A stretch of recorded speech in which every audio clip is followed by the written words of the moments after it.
Değerli misafirler, Tevhid Önderi Hazreti İbrahim adlı programımıza hepiniz hoş geldiniz, sefalar getirdiniz. Programımızın akışını arz ederek programımıza başlayacağız inşallah. Programımız Kur'an-ı Kerim tilaveti, sinevizyon gösterimi, tiyatro sahnesi, değerli hocalarımızın konuşmaları ve ilahiler şeklinde olacaktır. وَنَادَيْنَاهُ أَن يَا إِبْرَاهِيمُ قَدْ صَدَّقْتَ الرُّؤْيَا إِنَّا كَذَلِكَ نَجْزِي الْمُحْسِنِينَ. Putkıran İbrahim, Putkıran İbrahim, Allah'ın dostudur. Putkıran İbrahim, Putkıran İbrahim, Putkıran İbrahim, tevhidin sembolü Putkıran İbrahim.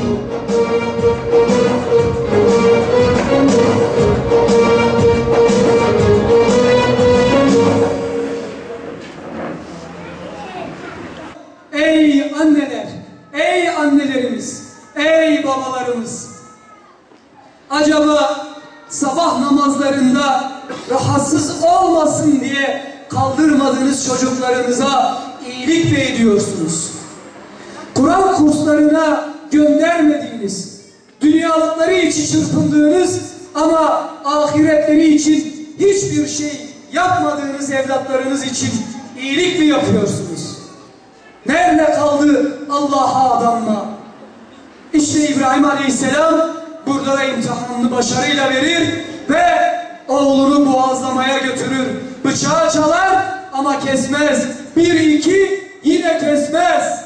Allah Halili için bir kez daha sebepleri iptal eder. Kesen bıçak kesmez hale gelir ve Allah Halilinin bu imtihanını da tebrik eder. Ona 7 kat semadan cennetten bir hediye gönderip kurban edilmesini emreder. Ben putların yok edicisi. Sesin o kadar korkutucu değil. Niçin kendini korumuyorsun?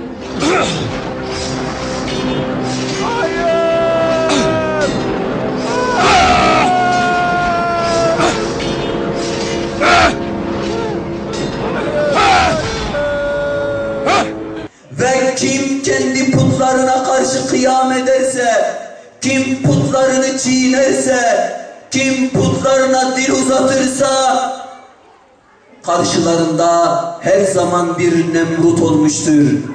Ve İbrahim Aleyhisselam putları kırmış, lakin karşısında bir Nemrut var.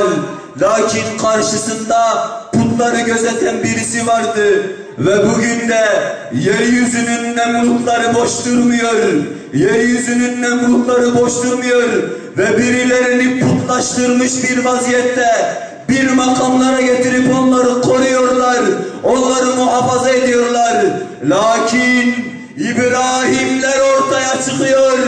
Kıyam edenler ortaya çıkıyor. Tevhidini haykıranlar ortaya çıkıyor. Ve diyorlar ki biz alemlerin Rabbi olan Allah'tan başka kimseyi tanımıyoruz. Asker! Vur şunun kellesini! Allah'ımız bağışlayın! Amin! Şunu da salın ve bolca mal mülk verin. Gördün mü? Birini öldürdüm, diğerinin de hayatını bağışladım. Bolca mal mülk verdim. O halde senin aradığın Rabbim benim. Benim Rabbim olan Allah, güneşi doğudan doğdurur, batıdan batırır. Tekbir! Tekbir! Tekbir! Eğer gerçekten ilah ve Rab sen isen, haydi onu batıdan doğur da görelim. Bizi zalimlerin şerrinden muhafaza et. Mazlum ve mustazafların Rabbi, İslam alemi içine düştüğü bu beladan, bu fitneden, bu ateşten muhafaza et. Müslümanlara bir